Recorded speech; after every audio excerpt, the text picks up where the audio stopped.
The DM1.12 is the best dual-channel light yet made by Hank Wang of Noctigon. It manages to consolidate both a powerful floodlight and a very capable thrower into a single compact body, resulting in an extremely versatile and fun flashlight. However, Hank's lights are considered to be excellent high-value options with very reasonable prices. This new dual-channel light is coming in at a pretty high price point for a Noctigon, with the base price of $130. As usual, it's highly customizable, and maxing out the options brings it all the way up to $230, which is pretty hefty considering its functionality. There are also a few design choices that unfortunately limit the options available for this light. So how does this light justify its place as the most expensive entry into the Noctigon lineup? The DM1.12 is designed to really maximize the dual-channel Noctigon driver design and is built like a DM11 that was left on a stovetop and ended up melting. The center of the light houses a throwy TIR optic, which is surrounded by a ring of smaller floody LEDs, which results in a large flare head that looks a bit cumbersome at first. In reality, the flared head is actually quite thin, and the flattened profile of the pill makes the light very comfortable to hold, while the large cooling fins do a great job of managing the heat produced by this very powerful light. In pretty much every other aspect, this is a DM11, as it really is just a modified head with the exact same battery tube. The DM11 is notorious for its extremely aggressive battery tube, which I personally love. It secures the light very tightly in the hand and looks awesome. This is ideal for what is almost certainly a light intended for extended outdoor use, especially with gloves. If you don't like the cheese grater 21700 tube, there is an optional 26800 tube that has a more normal knurling and allows for a much bigger battery for longer runtimes. I did not purchase this tube as it costs an extra $20 and I haven't yet been converted to the Church of 26800. These batteries are a bit uncommon and don't fit many chargers, but I believe they will become more popular over time, so this is definitely a good option to look at. The DM1.12 is packing a powerful dual-channel driver with a FET feeding direct drive to the flood ring, and another regulated portion for the center throw. However, when equipped with an SBT90.2, this power-hungry LED is instead fed the full power from the FET channel, while the flood ring has to make do with a measly 12 amps from the other channel. Altogether, this makes for a light which is very bright on either channel in any configuration. This particular light is equipped with a luminous SBT90.2, and the floody ring is composed of mixed 4000K and 2700K luminous SST20 LEDs. The assembly of this light is fairly complicated, with a large Ringular MC PCB and individual TIR optics for the flood LEDs, and a large TIR for the center LED, which sits under a secondary PCB with 6 RGB auxiliary LEDs. Hank takes it a step further for this SBT90.2 version, for which the emitter is manually delensed and the optic modified by hand to better fit this large LED. This whole entire assembly is nicely held together with a custom cut frosted piece of plastic and placed under a large piece of mineral crystal glass. This is undoubtedly an annoying light to assemble, and the build quality for the price is excellent. This particular light features the stone white finish, an optional micro arc oxidation that comes at a $10 premium. This very light gray matte finish is really durable and feels great in the hand, though it will certainly get dirty and be hard to clean over time. Honestly, I love this finish. It looks awesome and is definitely worth the extra cost. The dual channel driver used here is of the linear variety, with a FET for direct drive on one channel, and results in very high outputs with good regulation and decent sustained outputs. This linear driver is the same style used in other Noctigons and is not particularly efficient, producing a fair bit of heat on the higher modes, which results in runtimes that are decent but not great. However, the head of the DM1.12 has a good amount of thermal mass, and the large number of LEDs on the flood ring are very efficient. So, as a result, this light manages to hold its heat quite well, never really getting too hot to hold. Output on the FET-powered luminous SBT90.2 is very high, with just under 5,000 lumens on turbo when powered off a fresh, high-drain battery. This is very impressive at night, especially as it produces a tight lightsaber-like beam. The flood channel, on the other hand, isn't quite so impressive. Bearing in mind that the SBT90 version leaves this channel with just 12 amps to work with, it really isn't as bright as you would probably expect from a Noctigon with 12 LEDs. In this case, the high CRI SST20 mix produces just under 3,000 lumens at full power. Of course, this is beautiful, warm, high CRI light, but it's actually less than even a standard D4 V2 with the same emitters. It's still very bright, of course, but honestly, it's a bit underwhelming. Turbo will of course drop very fast, but the curve downwards is smooth enough to not be a major issue. Over the course of 5 minutes, turbo on the SBT90 will drop to about 900 lumens, while running it on level 130 reduces heat and provides a bit more output after step down. The flood channel drops quickly as well and stabilizes at a mere 500 lumens or so after 5 minutes. Total run times are okay, with about 2.5 to 3 hours depending on the channel. This is to be expected with a linear driver and lower capacity 21700.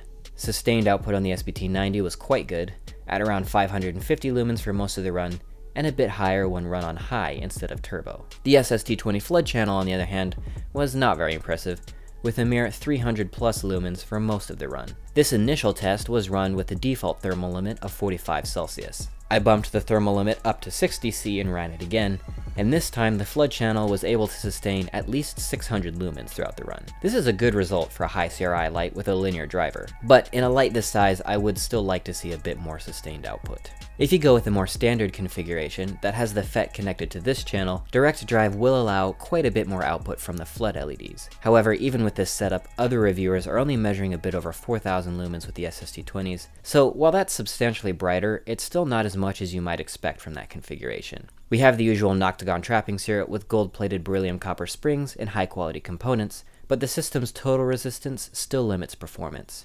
As a result, the light only seems capable of pushing about 20 amps in total. For this reason, I do honestly think that the SST20s are the best option for the flood ring due to their higher output. While the 219B does have nicer coloration, they just won't be as bright. They are also a fair bit more expensive, and all the options really add up on this light. Realistically, of course, this flashlight is still very bright on turbo, and it still easily illuminates both large areas and distant objects. Though not as extreme as its siblings, this is still somewhat of a hot rod, and output will begin to drop pretty quickly as heat builds up in the head. For that reason, those extra few lumens on the top level really won't matter much in the long run, as the light simply cannot sustain those super high levels. Overall, I am mostly satisfied with the performance of this light. Turbo isn't as impressive as the design would suggest, and sustained output isn't amazing, but the light holds its heat well, and of course, the versatility of the two different beams makes for a light that is both very fun and very practical. Now here's where things get really interesting. As expected, the flood ring of the DM1.12 produces a wide hotspot, good for lighting up a large area, while the center throw optic casts a tightly focused beam that works great as a long-range spotlight. This really does result in what is basically two totally different flashlights in a single host, which is pretty awesome. However, due to the nature of the TIR optics being used, both channels have an extremely wide and floody spill that gradually fades outward and illuminates a really large area. Because of this, really only the hotspot width changes when switching channels, while the actual large spill that illuminates the surrounding area stays effectively the same. What this means is that in terms of total area illuminated, the flood channel is not really any floodier than the throw channel is. Again, it's just the hotspot size that changes, and the throw as a result, but when using the light at night, everything around me is illuminated just about the same, so it's not really as big a difference as you would probably expect. Both channels have very clean beams with sharp hotspots and gradually fading spills. Neither display tint shift or visible artifacts of any kind. The flood channel has a very pleasant golden hue that I really enjoy, while the throw channel has a tight hotspot and soft corona with a really neutral tint. Both look fantastic in my opinion. I am very pleased with the quality of both beams. The throw provided by the SBT90.2 is quite impressive, with about 25 candela per lumen and 125,000 candela total. It's not as tight as the SFT40 with the W2, but is still very intense and has all-around excellent usability. If you can cough up the extra $50 for this LED, I highly recommend it for the throw channel. I do wish that the flood channel was a little more floody. This is partially due to the SST20s, which are a relatively intense LED, but the beam pattern is still similar with the other emitters, with a well-defined hotspot. I wish these optics were fully frosted to allow a wider and softer hotspot instead. I just think it would be more pleasant to use and offer a better, more meaningful contrast to the throw channel. Sanding the optics or applying some diffusion tape is one way to achieve this. As it stands, the flood ring provides about 4 candela per lumen and 12,000 candela total.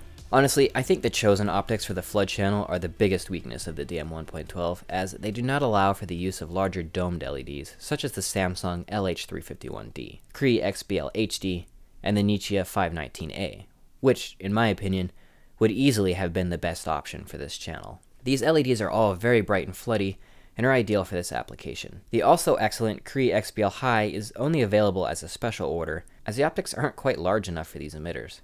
Of course, the 219B is an option, and it should be the floodiest LED available, but I would much rather have had the LH351 or 519A in this light. So, to summarize, I'm very pleased with the throw channel on this light. It is to be expected. This is basically a DM11, which has an excellent tight throwy beam and very wide spill with a gradual fade outwards. Meanwhile, the flood channel is floodier, but not as much as I would have liked. It is still, though, a very nice beam.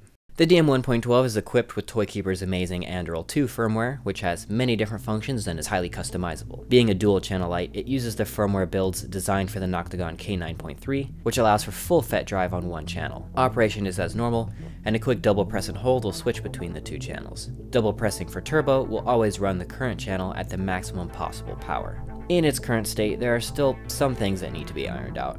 The standard K9.3 firmware does not have all of the latest features and only allows channel switching behavior without tint ramping abilities. I don't think tint ramping is necessary on this light, but I have seen some pretty cool configurations that use the same LED for every channel, and in that case, tint ramping would actually be a really nice thing to have. You can do this by flashing to a different firmware, so I decided to reflash this light with a newer version of the firmware which allows for tint ramping and FET drive, while also having some of the newer features such as unlock to off. Unfortunately, this isn't quite perfect either, which is why the light ships with the older K9.3 version. In this newer version, turbo only runs the FET channel at full power regardless of the current channel setting, so I can't easily jump to the maximum output on the flood channel. I'm forced to ramp to the maximum level instead. The firmware can be set to jump to max ramp instead of turbo, which fixes the problem on the regulated channel, but now I can't get the full power from the FET channel. So yeah, there's not yet a solution that meets all of my needs yet, but there may be more updates in the future that add more options.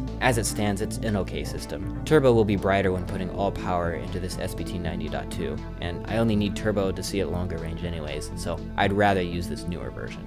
Anyway, regardless of firmware, I found that the light had some serious issues with stability on the lowest output levels, leading to flickering, random shutoffs, and failure to activate to moonlight. Hank's linear drivers are known to be unstable at these levels. It's simply due to the way they operate. But it seems these issues are exacerbated by splitting the current between 12 LEDs. If you want stable moonlight, you may have to adjust the minimum ramp level for best performance.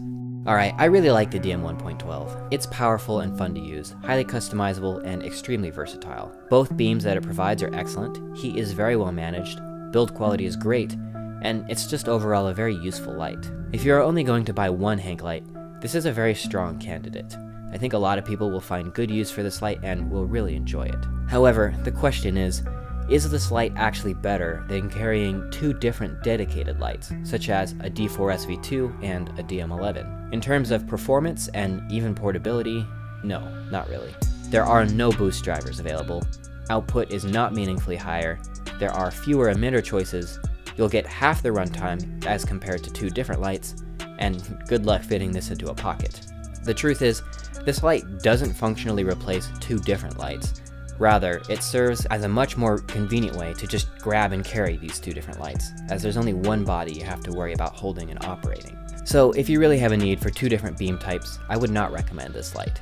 Rather, I would recommend using a floody headlamp and carrying something throwy, like a DM11 or a KR1 to supplement it. The DM1.12 does make sense if, for example, you wanted a quick grab-and-go light for walking, hiking, taking out the trash, camping, or, whatever. Like any hybrid tool, the DM1.12 is very convenient, and that alone is a big advantage, but neither channel offers anything superior to a standalone option that would be smaller. The DM1.12 is also held back by the lack of available options, with the LED choices being limited by the optics and drivers used. I can't stress enough how great it would have been to get LH351D or 519A on the flood channel. Ultimately, rather than buying the 1.12, I think you'd be better off purchasing a D4SV2 or the new DW4 and a DM11 as a thrower flooder combo. You'll get more options, more runtime, and you'll more easily be able to put one light in either pocket instead of trying to cram one DM1.12 in one pocket. And the kicker is all of this will come in cheaper than a single DM1.12 with the same LEDs. I like the DM1.12, it really is a great light, and I think a lot of people will really like using it and have a lot of use for it, but you really need to decide if this light will actually be the more useful option to you. For me, it really just isn't. But the convenience can't be denied, and for that reason, this is a light that I'm quick to reach for to carry just for simple tasks in the dark, knowing that I have a nice floodlight that can reach far into the darkness if need be. And that ability, I think, makes a pretty compelling reason to purchase the DM1.12. Alright, well, that's the end of this video. I hope you enjoyed it. Maybe a little less fancy than usual, but As usual, this video is not sponsored. All test results and opinions are my own. This light was not sent to me for free, although I was provided a discount for the purposes of review. Now that discount was like $20, $40 or something like that. It wasn't crazy, but you know, take that into account. So yeah, if you have any other questions about this light, please feel free to ask me in the comments below. You can also go to r/flashlight or r/hanklights on Reddit. Those are great communities that have a lot of people that can help you out. And yeah, thanks for watching.